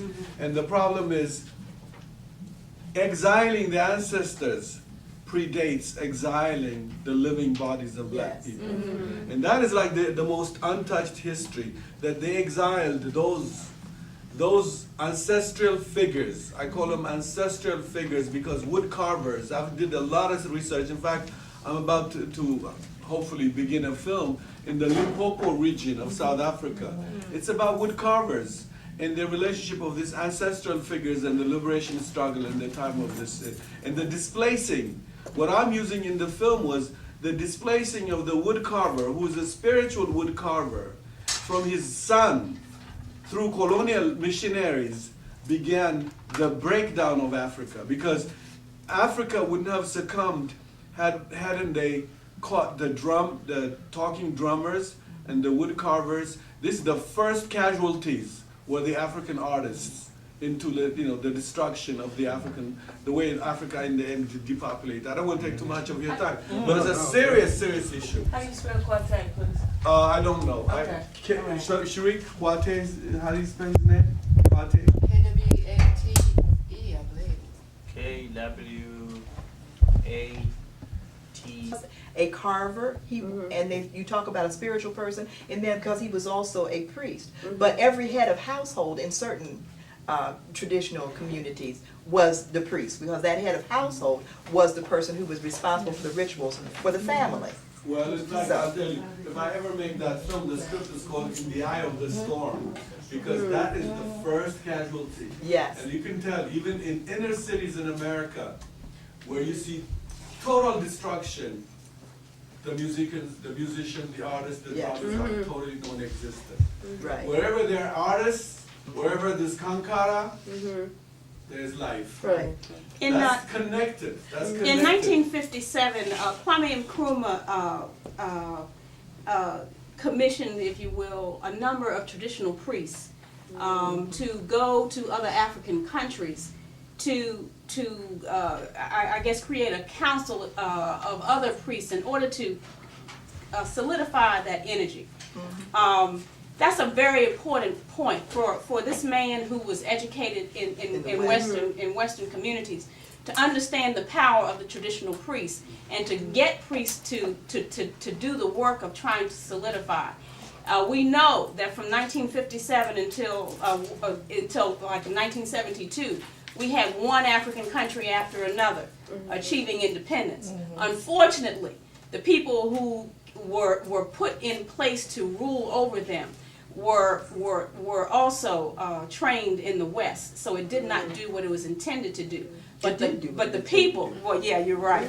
But the people had another intention altogether.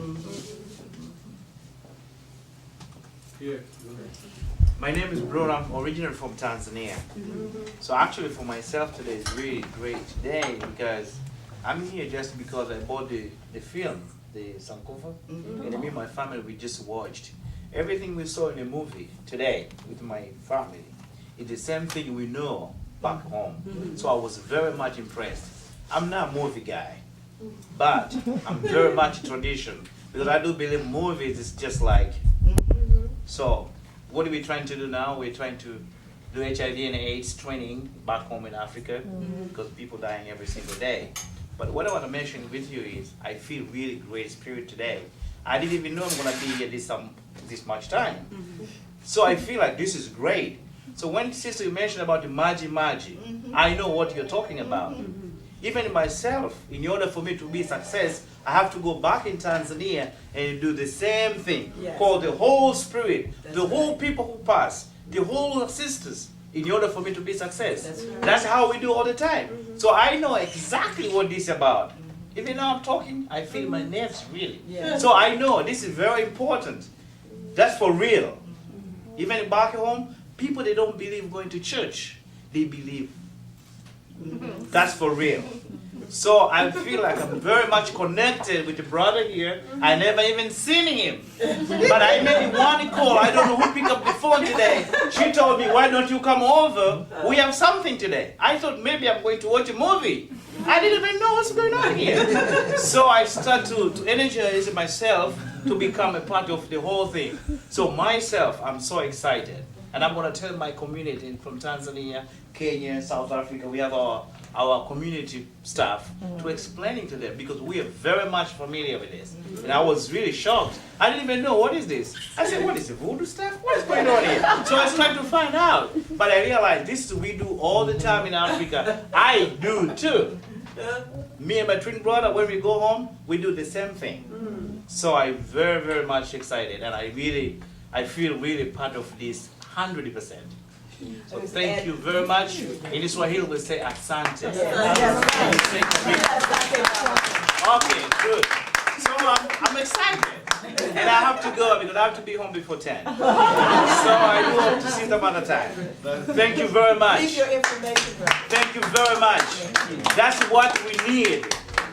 You know what I mean? Yes. Asante. Asante. So I'm going to give my information to brother here and then asante again. Tanzania. Okay, Tanzania. Brother Hiley asked you a question. The sister from Durham. Yeah. Excuse me? Are you from Durham? Yes. Oh, Brother Hiley asked you a question. I about think the what- question was at the end, would I feel that it was worth it? Yeah. Are we at the end? No, Okay. an immediate comment. It's great to be here. I have a real interest in researching maroons. So that's primarily why I'm here. Well, you better give us your name and address, bro. What we would like to do is invite you all to the altar, and we have, if you'd like to place your ancestor's name, we always say that the altar is not complete unless everyone who is here has the opportunity to participate to help to build it. So we have these cards here that you can put your ancestors' names on as you come up, anyone who feels so inclined. please feel free to do so. And we'll start talking about some of the symbols that we have on the altar as you do that. Okay? So please come. That we have musical instruments on the altar, because we also know that the ancestors couldn't be fighting all the time. Just go ahead, help yourself. They couldn't be fighting all the time, and then just fold them or however you want to do it. One put name them on on each the card? altar. Names of your ancestors. That, More than one name on one card? Right. They couldn't be fighting all the time, that they had to have some enjoyment in life. And one of the things that they would remember, and one of the ways that they could still communicate with those who were far away, was to make a drum. So we have a little drum there. And we have other instruments that we have used traditionally throughout time as a people. As you will notice here, we also have industry. We've got our axe. We've got all the things that they would have tried to make while they were in the wilds, wherever they were, so that they could survive. So you see we've got our spears and our other things here that they could have used in some way or another. We also, you see our cotton tree over here? For those who worked in the cotton field and ran away, that's some real cotton that we stuck up there.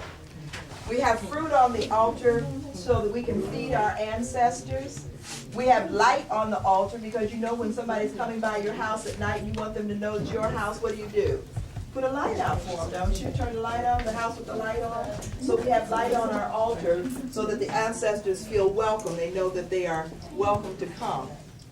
We put the flowers on, so the red represents life, the white represents the ancestors, and we tried to do some green, so it represented the kinds of things that they would have found in the woods. You know, if they were in the woods or in the swamp. The raffia, of course, that's on there is an ancestral image.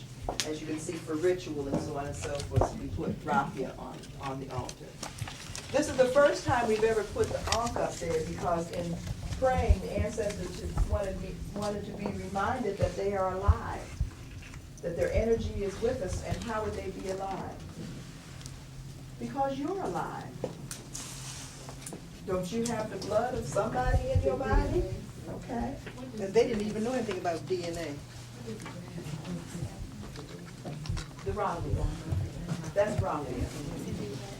And so they're living, and as I had said, the African tradition is as long as you call the name of an ancestor, that means that they're never forgotten. So that they live, because they live how else? In your memory. And as long as you're alive, yes. DNA. Go ahead. Say it out loud. Put it I was saying that, and one of the things we talk about is continuity of life. And you see some of the stuff, you will see a symbol of a snake bite and Anyhow you want to put it. around circle and continuity of life. They didn't know anything about DNA, but as long as you're alive, your ancestors will always be alive. Because of the DNA. That's right. That's scientifically that we can prove now. But they knew that all along. You know, they didn't have all this new stuff. They knew this. We have various things that were used by our ancestors for survival. You see the wooden utensils, the wooden bowls and things of that nature. We have the mortar and pestle because they would have had to grind up something. These might have been some things that they even stole from the big house, you know, during any kind of a struggle. And we put the stool, the Ghanaian stool up there because that was for royalty, and it also represented the soul of the people. And so we have placed that up there to do both of those things and to remind us that where we came from, what we brought with us when we came. Right. And listening to the messages of the ancestors in order to reinforce that they have a responsibility not only to themselves and to the immediate people, but also to the ancestors who've laid the foundation for that village. And the Yoruba do the same thing. Mm-hmm. So the differences that, you know, we try to make here in terms of what we do, just remember that religion is man-made. Spirituality is what it is about. Religion and being man-made means what? Just different approaches and different rituals to try to accomplish the same thing. So we're talking spirituality. We see similarities, in reasons may be different, but the purpose is the same. Let's see, what else do we have? Oh, we have water here because it does two things. Water is a calming agent, but water also represents life. because everything that lives needs water or is made up of water, where our bodies are a very large percent of water. And it also represents the water that we came over, that our ancestors came over to get to this side. But it also mainly represents life, and it's used mainly on shrines for a calming energy. It's one that's supposed to neutralize negativity. So we have water on the altar as well. We put some sweets here so that we could, for the children, for the ancestors who were children who may have passed and whatnot. And when we finish, when we get ready to dismantle the altar, then we will share the fruits and things along with you all, so that you will have what has also been blessed. The pine cones and other things that you see representing the things that you would have found either in the woods or in the swamp or somewhere in some place where the ancestors would have attempted to survive. And then, of course, we try to do everything and drape everything in African fabric so that you can see the beauty of what it is that our ancestors do and have before created. Many of the cloths have purpose, like the Korogo. You know, they represent, the different fabrics represent different ethnic groups as well, because the fabric comes from many different places. And we do have a few pieces that represent the maroons as well as some of our industries. We have one little container over there that had black soap in it because we had to make soap. We have our cigar boxes because, you know, that's the Cuban ancestors and those folks who had to work the tobacco fields. So we have those things on there as well. We have stones because we know that they might have even either used a stone to kill an animal, kill a person, kill a something. You know, when they didn't have any weapons. That was one of the ways to make weapons. And anybody else want to add anything? That platter is from Suriname, from the Maroon community in Suriname. Also, the Reliquary guardian figure that I spoke about. When Holly was talking about the burning of all of these figures, this figure was last created from the intact culture in the late 1920s. These types of figures. The missionaries thought they were whatever, paganistic or whatever, and they had huge bonfires in Gabon. And there are photos, maybe not photos, but drawings of these bonfires where you see these figures just piled up in a huge mountain where they're just being burned and destroyed.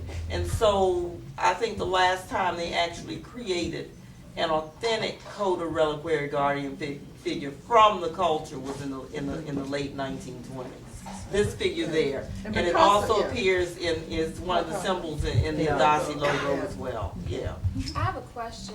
For those of us who are churchgoers or are in one religious faith or another, how do we reconcile our ancestry, our African ancestry, with our current religion? How do we reconcile that? Because we're taught that seeing this is paganistic, this is voodoo, this is what have you. But how do we reconcile the African within us in our faith, our spiritual expression, and with the religion that we may have been brought up with or are currently practicing? How does this tie in? Does this negate our religious affiliations? No. Does it overshadow? How does that work? Martha, did you want to answer? Oh, yes. You know, as you know, Christianity, Constantine was the one who created Christianity. In the modern sense that we have it now. The word. And what he did was they used Jesus Christ was a prophet. They deified him, and then, because he had to reconcile, well, he didn't have to reconcile, he was having problems with the Christians and the people who worship nature. So what he did, he combined together and put the halo over Christ's head is really the sun, because they worship the sun. The naturalists worship the sun. So that's how they did that. The S-U-N became the S-O-N. Yeah. You know what? I also want to recommend too, if you maybe Heidi has the book here, African Presence in Early Europe, and it explains that quite a lot. But I'm saying, but it's not. You don't have to give up one for the other. The reconciliation has to happen within you in terms of your understanding. Yeah, and I think that that's really critical, is to, first of all, do some research so that you understand where things come from. As an example, when we pour libation and call the names of ancestors, I'm gonna have to admit, first of all, that I stopped going to church when I was 16 and refused to go because it was something that wasn't quite right for me. But the part of the Bible, when you read, and this one begat that one, and this one begat that one, that's all that is. So it's understanding where the root of certain things are. It's also understanding, like for traditions, when you have communion, as an example, that is nothing more than a symbolic gesture for doing doing the sacrifice, okay, and putting that blood on you, or having it ingested, or whatever it is. Those there are connections in every society. Every society has these things, whether they admit to it or not. Communion, again, when you eat the blood of Christ, that is nothing more than a sacrifice. Europeans have, however, taken it and put it in a different form and have you following their traditions, which empowers them, and then you turn away from your own because they tell you that this is childish and everything else. But those same kinds of rituals exist in every society in some form or another. In this Islamic tradition, as an example, they will say that they don't believe in doing certain things. But once a year, they have sacrifices, and everyone partakes of the sheep, I think it is, or goat, or whatever it is that is sacrificed. It's a communal thing. There is no difference in that than what Africans do when they sacrifice and the entire community participates in it. When this country, before they send a ship off to kill a whole bunch of people in somebody else's country, they get somebody down there to pray over it so that they can have success. There's no difference in that, and that's when they bang the Bible on it. That is nothing more than pouring libation. Right. Understand that theirs is a cheap imitation, and even the brand of what is ours. If you want to get the Catholic Church, they have a lot of rituals, and some holy water, the incense, all of that is ours. So you don't have to turn your back on it, but you need to at least understand what it is. When my grandmother could sit and rock and hum and pray, and everything's gonna be all right because she was straightening it all out. She was a priest. She was a priest. Understand, because you probably have someone in your elders in your family who was capable of doing the same thing. And whatever, however they say, I talk to my God. bring that together and then talk to their God, it is the same thing. It might have been given a different name, but all it is those traditions that they might not even understand how they're holding on to it, but it is. That's what I meant when I said all roads lead back to the same thing. What I was saying, whether it's Islam, whether it's Catholicism, whether it's Protestantism of whatever form, whether it's traditional African religion, traditional whatever, the purpose behind it is to acknowledge and to try to learn how to communicate with the one God. Now, do you think that it's a different God for the Jews and a different God for the whoever, or is it the same God? But also, I think ancestral, having a relationship with ancestors is what I think the European civilization lacks. And that's why they're very brutal in their history. And I think ancestral relationship is nothing but it's something that humbles potentially egotistical human beings. When you realize something, when you recognize and thank the past, it humbles you. You're humbling yourself at the footstep of the past generations. To me, it's nothing but like respecting elders.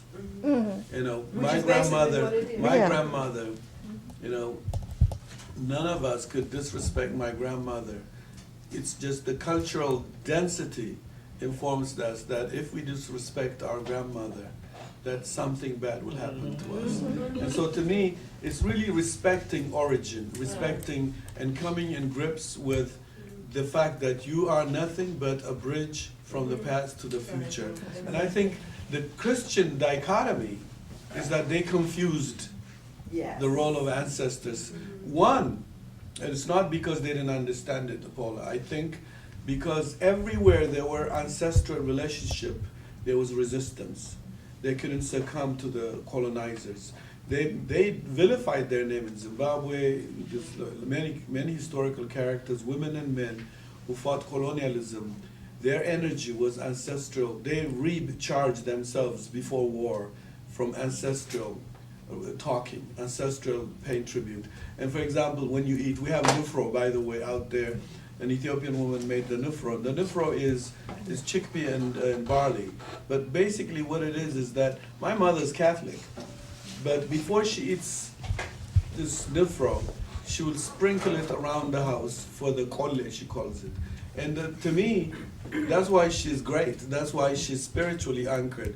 It doesn't take her Catholicism away, but she didn't also allow the Catholic priests to, to detach her from this ancestral relationship. And so to me, it is, in fact, you become a true practicing Christian once you understand once you humble yourself at the foot of ancestors. They're not saying, I'm your God. They're not. They're not saying, I'm your God. They're just saying, go from where I have left it. Yes. I have been here. I have done this much. And I think isn't that what's holding black people down? It's like we can't reconcile black people without the airplane, without the kind of shoes we wear now, without the food we have now, the food we throw. Didn't black people do more in the 1500, 1400, 1600, 1900? Didn't he not Turner sacrifice more? And so when you think of it, we can fly all over the place. We go to museum, we go to restaurants, we choose what to eat, we throw food. We're the most comfortable, disconnected people. So to me, I'm telling you, to me, with all the comfort, we've not brought much. We can't, if you measure what the past has done, we're nothing but parasites, is how I see it. And it has a lot to do with not knowing and acknowledging the past people. The ancestors say, thank you, is all it is. This to me is thank you for having me brought and having done what you've done to have lifted me this far. It's not contending with no religion, but white people know also when you begin to connect from your past and comprehend the confusion, you forge a future.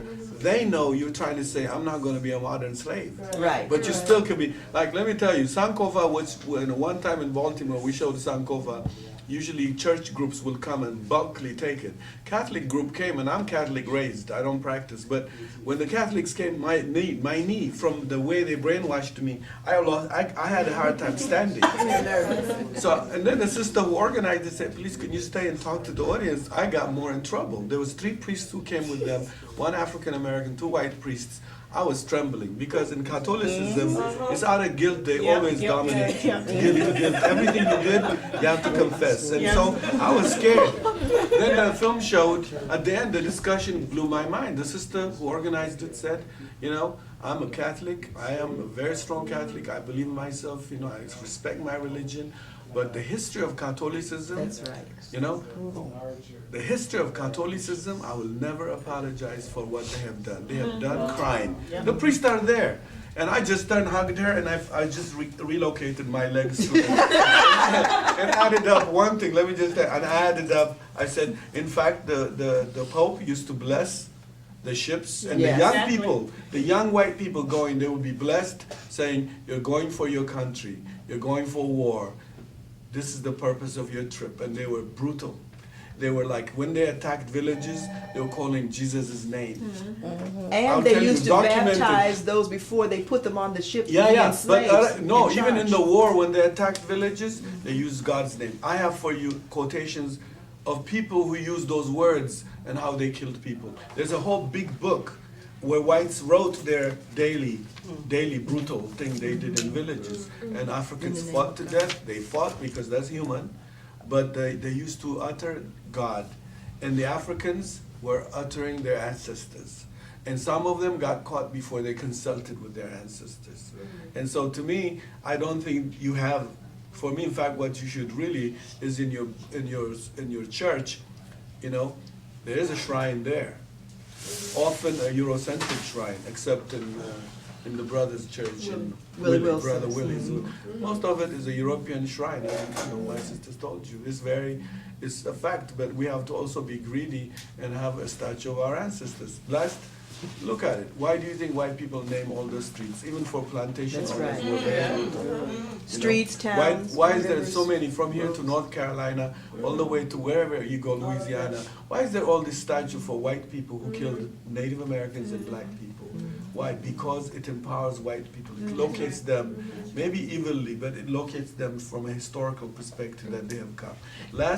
In fact, I contend white people are in charge of the banks and the power and the economic system because they always silently, subconsciously or whatever, invoke their ancestors, all the way to the bank. Yes, they do, because it's on, who's on their money? Who's on the money? Who's on their money? Their ancestors are on the money, But to even. answer what Heidi was saying, the Catholic Church canonized their elders. They pick and choose, designate artificial, and they designate elders that they want you to follow. They don't want you to have your own. They want the ones they choose for you. So they canonize specific people like Bernadette Soubirous, Saint Maurice of Germany, Saint Patrick of Ireland. got one? Because whatever. Even when the Pope got sick, Those are the everybody was- elders. Those are the elders. And when the Pope got sick, the whole world, even non-Catholics, were sick too. In a few days, the whole world. CNN was sick with the Pope.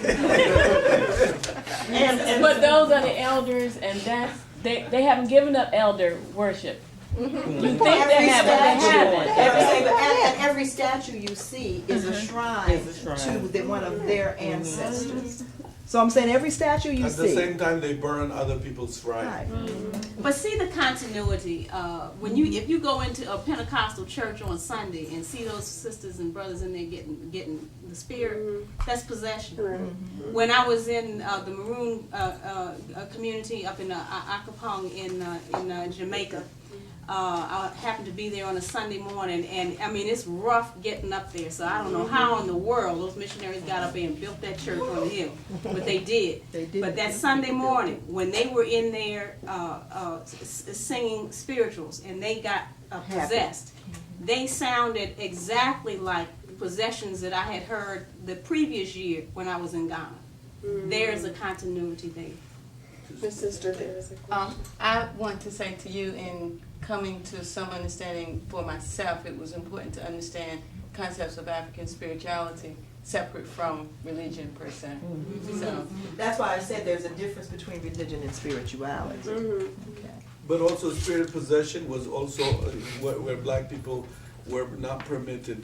But I think even in Christian church, I think ancestors possess black people. And then white people looked down upon it for a long time. This possession, all the way to Brazil. Now, even white people get possessed. It's called channeling.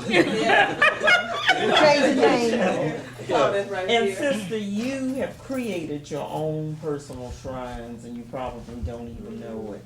When you pick flowers and arrange them somewhere in your house and move it around Until it feels right. That's the ancestors' guide. Look at the way she fixed her hair. And look, she looks just like an African statue. She's gorgeous. That's sure. You don't even know. I mean, when you have little things in your house that are unimportant to anybody except for yourself, and you arrange things that have no monetary value, but they're important to you, and you know if someone has touched them, you know. That's your own shrine. You do that from within. So all of that, the it's pictures a on natural the kind of mantelpiece. thing. The mantelpiece. With all the It's pictures of the ancestors' ancestors shrine. and the people in the family, Yeah. the dead ones and the live one on the Yeah. mantle. Always the highest place in the room, if you Or the notice piano or that. something. Top of Right. the dresser. Good point. You know, these things, they put a mirror behind it so you can look at them looking at you. You're looking back at them in the mirror. That's an altar. Yeah, yeah. So you do this naturally anyway. So this is just what? It's just a thing we just magnify. That's right. In all the Maroon communities, which ones I've held on to the African tradition the most? Suriname. Suriname, I think the Garafunis, and then I think Brazilians, who in fact, Yes. Brazilian Zumbies, Yes. they're in fact the well-known, they became even government Yes. Quilombo. in Quilombo. They became Yeah. settlement. Quilombo, by the way, is spiritually, it's an Angolan word from that area. Right. It's a secret society's name. Yeah. You know, that's Maroon, by the way, Yes. Quilombo. But also, I think you have, for example, I think if you look at the South Carolina Sea Islands, Yes. you find pockets of settlements